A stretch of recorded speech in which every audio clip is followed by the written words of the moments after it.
Eh bien, bonjour Margot, bonjour à tous. Merci d'apporter ton témoignage. Nous sommes là pour partager ton expérience coaching après le programme Break the Wall. Donc, comme d'habitude, je vais te laisser te présenter.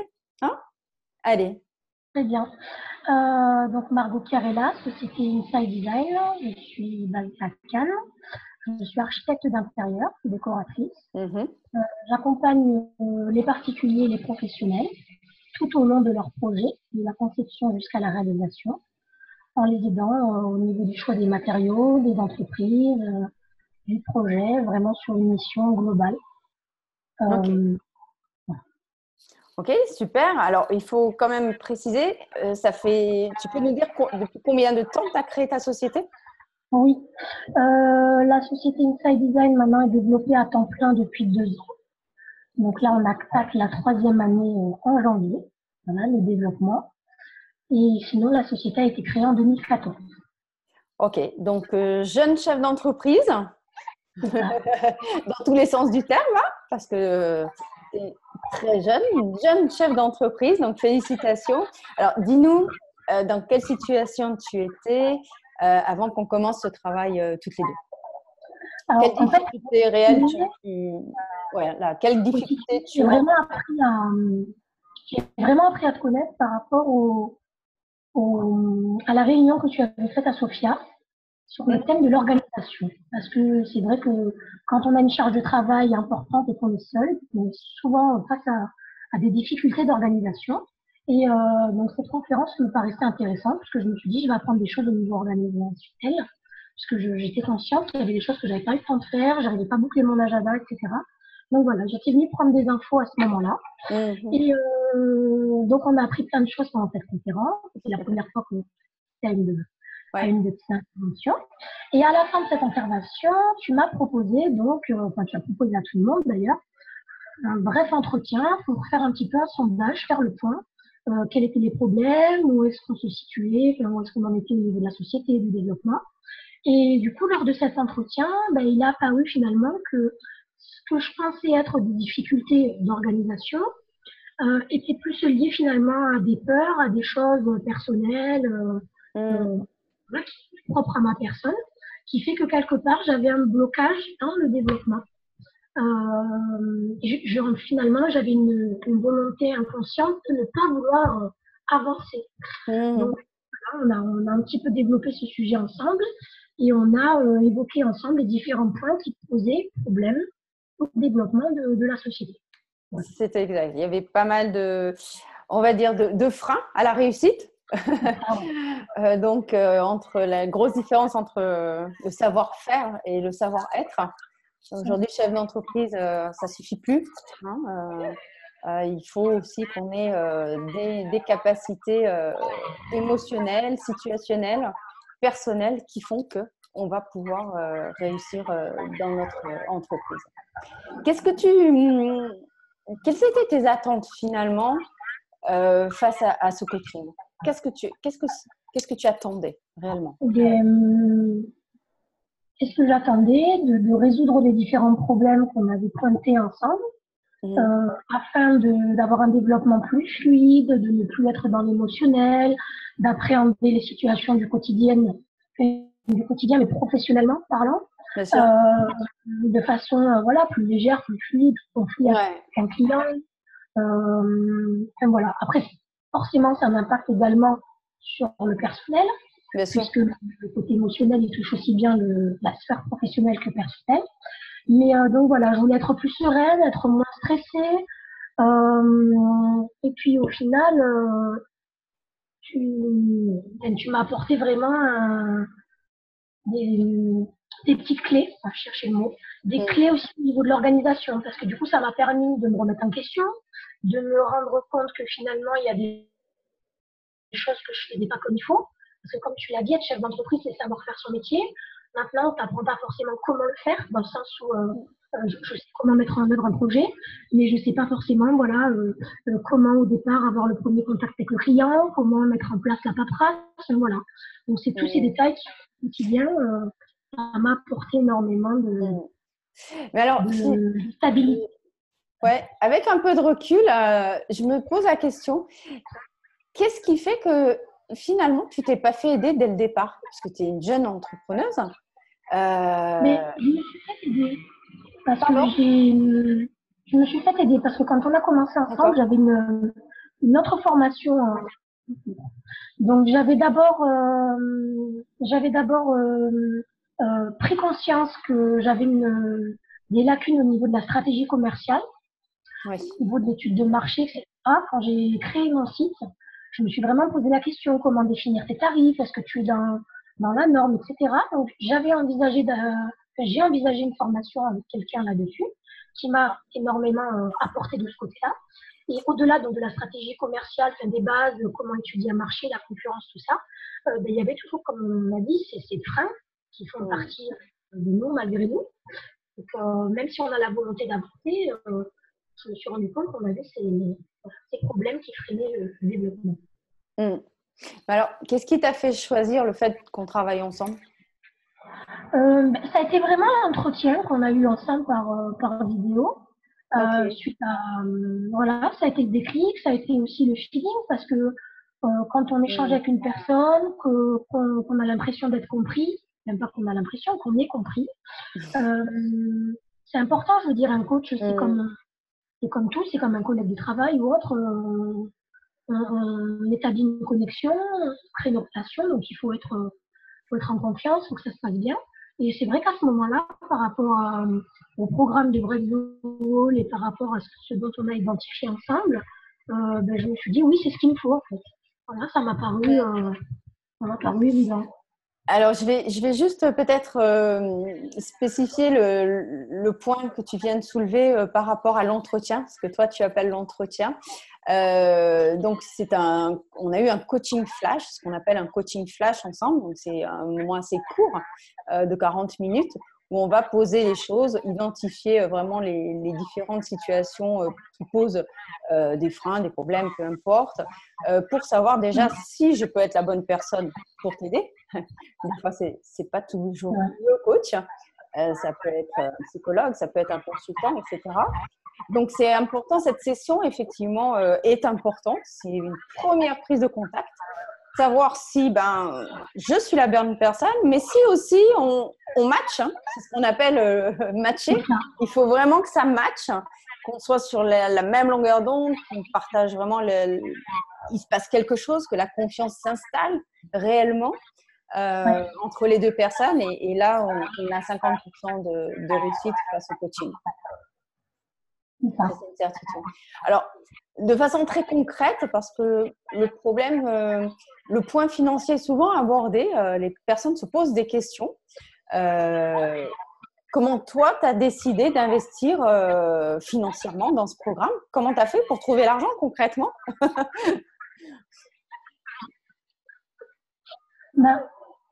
C'est un peu comme tous les travails personnels en fait qu'on souhaite commencer, que ce soit aller voir un psychothérapeute, que ce soit les méthodes douces, que ce soit voilà, c'est un coût aujourd'hui le développement personnel. Vous allez voir un psychiatre aujourd'hui, c'est pas remboursé, c'est un coût. Mais moi, je pars du principe que ce qu'on fait pour soi, c'est quelque part, c'est un cadeau qu'on se fait. Donc, au lieu de partir en vacances, au lieu de s'acheter peut-être un manteau cher en moins ou une paire de chaussures, au même titre, en fait, le coaching, c'est un cadeau, comme si je m'étais finalement payé une journée shopping. Pour moi, je le perçois dans le sens où, déjà, il ne faut pas que ce soit une contrainte, parce que tu l'as dit, si on n'a pas envie de le faire, on ne s'investit pas, qu'on n'y croit pas, ça ne sert à rien. C'est une vraie Le décision. coaching, c'est un travail personnel. Voilà, même si on nous aide à le réaliser, c'est un travail personnel avant tout. Donc, je pense que si la personne, elle prend conscience du problème, qu'on lui propose des clés pour le solutionner et qu'elle a envie, on trouve toujours un moyen. Voilà. Donc, en effet, moi, je pense qu'il fallait le faire. De toute façon, il faut le voir aussi comme un investissement dans le sens où je dis pas que cet argent il va être récupéré, mais le fait de pallier les différents blocages, ça permet de développer la société, donc de développer le chiffre d'affaires. Donc, quelque part, en fait, moi, je pense que c'est un travail nécessaire, que ce soit du coaching ou des méthodes douces, ou un psychothérapeute, n'importe, mais c'est important pour quand on est chef d'entreprise encore plus que les autres métiers, je dirais, de travailler sur le développement personnel, quoi. Alors, en ce qui te concerne, je vais peut-être donner une précision. C'est que tu as pris en charge ton plan formation aussi. Donc, tu as financé une grosse partie de cet accompagnement grâce à ton plan de formation.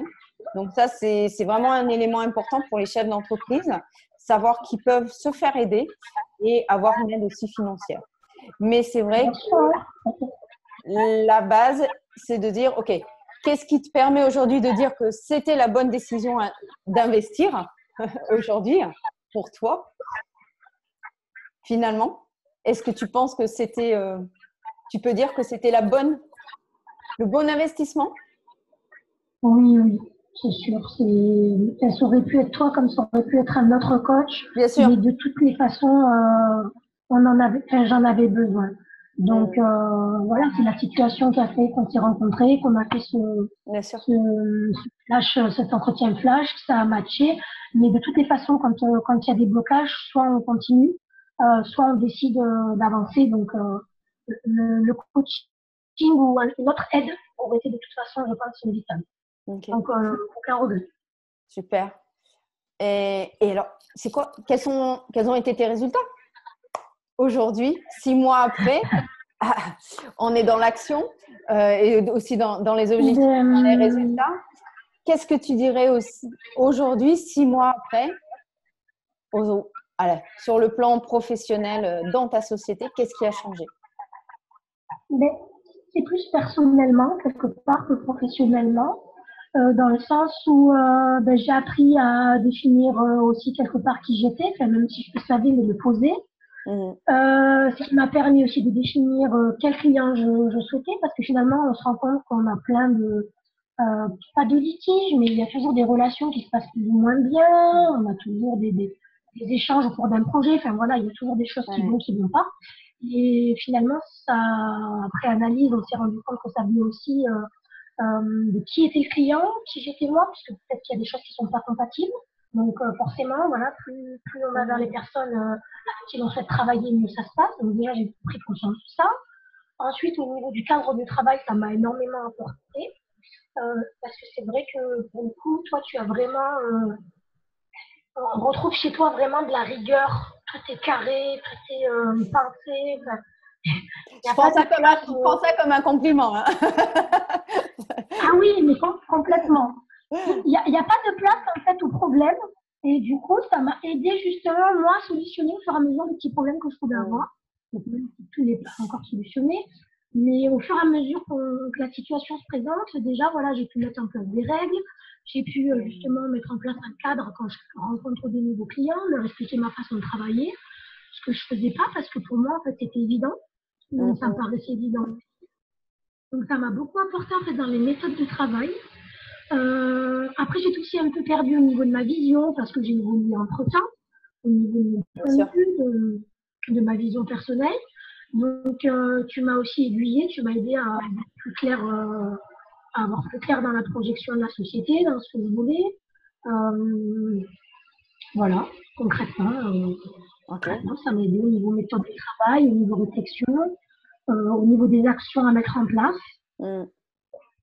C'est vrai que le cadre, on a travaillé beaucoup sur le cadre de travail avec vis-à-vis de tes clients. Qu'est-ce que tu avais envie de faire? Quel client tu souhaitais avoir? Comment tu souhaitais développer ton business? Mettre du sens dans tout ça. Et il fallait que ça corresponde à Margot et personne d'autre. Donc, c'était un travail vraiment très, très, très intéressant et très apprenant pour le développement, effectivement. 10 mois après, qu'est-ce que tu dirais à des hommes ou des femmes qui ont commencé comme toi, peut-être il y a 1 an, il y a 2 ans, peut-être un peu plus, qui sont chefs d'entreprise et qui pourraient être dans des situations telles que tu viens de décrire, que tu as vécues, et qui hésitent aujourd'hui à investir? Tu leur dirais quoi? Qu'est-ce que tu aurais envie de leur dire? Mais que ce soit déjà en général, hormis le coaching, je pense que pour un chef d'entreprise, la formation, elle est inévitable. On a tout le temps besoin de se former. Moi, avant de faire le coaching, j'avais fait la formation stratégie commerciale, j'avais aussi fait une formation dans la comptabilité. Aujourd'hui, on peut être un super fondier ou un super commercial. C'est pas pour autant qu'on s'y connaît en paperasse, en comptabilité, qu'on connaît finalement toutes les ficelles d'une entreprise. Parce que le problème de l'entrepreneur, c'est qu'il est seul. On n'est pas dans une structure où chaque personne a un poste dédié. Surtout quand on commence, on n'a pas l'opportunité forcément de prendre quelqu'un pour tout. Non. Donc, se former, pour moi, c'est impératif. Le plus important, c'est déjà ouvrir les yeux sur les lacunes. Quels sont les problèmes au niveau du développement, que ce soit commercial, financier, etc. Et après, s'orienter vers la bonne personne en fonction des problématiques. Et faut investir, parce qu'en fait, on investit dans notre société. Donc, au même titre qu'on mettrait 10 000 euros pour acheter de l'outillage, pour être performant, il faut investir dans le développement personnel. C'est clair. Et la machine, c'est nous. Donc voilà, concrètement, faut investir. C'est un bon résumé. La machine, c'est nous. Oui, c'est vrai que 80%… Parce que le moteur de la société, c'est nous. C'est ça. Et c'est nous le moteur de la société. Ouais. C'est vrai que on dit que 80% de la réussite dépend de notre état d'esprit, réellement. Et que l'être et le savoir-faire sont vraiment indissociables. On ne peut pas, pour réussir, il faut vraiment les deux pour atteindre notre vision de développement. Est-ce que tu aurais envie d'ajouter un mot pour terminer ce témoignage? Bien sûr, il n'y a pas d'obligation, mais tu aurais envie de rajouter quelque chose de perso?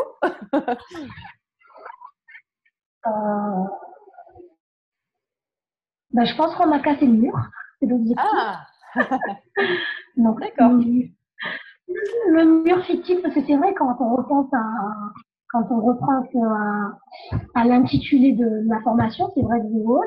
Et en réfléchissant, voilà, je pense que le défi est relevé. Défi relevé. Okay. Toujours des choses à travailler, évidemment. Bien sûr. Mais, en faisant le point vraiment sur le parcours, il y a un travail énorme qui a été fait. On s'en rend pas compte, en fait, parce que ça avance au fur et à mesure. Mais voilà, c'est une… Ok, donc tu as cassé le mur du programme Break the Wall. Alors, tout le monde ne le casse pas. Il y en a qui le contournent, il y en a qui passent dessus, il y en a qui trouvent d'autres stratégies. Il y en a qui se faufilent entre les briques. Voilà. Il y a différentes stratégies en fonction des personnes. Bon, en tout cas, Margot, grand merci. Je suis vraiment très heureuse de te savoir sur une grande dynamique et de pratique aussi, parce que tu as gardé beaucoup d'outils que tu mets en place régulièrement. En tout cas, ça a été un plaisir pour moi de t'accompagner. Tu es une boule d'énergie, en fait. Un petit soleil, une boule d'énergie. Et ça rayonne partout. Donc, je te souhaite d'avoir des clients qui te méritent. Pas tous, mais ceux qui te ressemblent. Hein, ceux avec lesquels tu as envie vraiment de travailler. Voilà, qui te ressemblent, qui ont le même ADN que toi, parce qu'aujourd'hui, tu sais qui tu es et ce que tu veux pour ton business. Voilà, je suis vraiment fière du parcours que tu as parcouru, du chemin que tu as parcouru. Et puis, le meilleur reste à venir, ça c'est sûr. C'est parti pour 2019 ?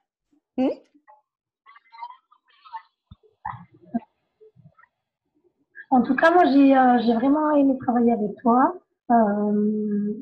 Ça a toujours été dans la bienveillance, dans la confiance, dans la douceur, vraiment de façon fluide en fait. Même quand on travaille sur des choses qui sont difficiles, mais quelque part, j'ai trouvé que ça a été toujours quand même assez dans la légèreté. Et donc voilà, ça a été une super rencontre. C'est vrai qu'en effet, un coaching, ça a un coût et après on se pose toujours la question, c'est un investissement, est-ce que je le fais, est-ce que ça vaut le coup?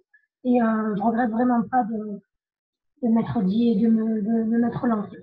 Ok, tu as fait le bon choix alors, pour toi. Super. Ok, écoute, je te remercie. Je vais mettre tes coordonnées sous cette vidéo. Margot Chiarella, elle est architecte d'intérieur. Voilà, si vous avez besoin d'elle, vous savez où la contacter. Je te remercie. te souhaite, puis à très vite parce qu'on est amené à se croiser au sein de rencontres professionnelles aussi. Donc, je te dis à très bientôt et merci à toi.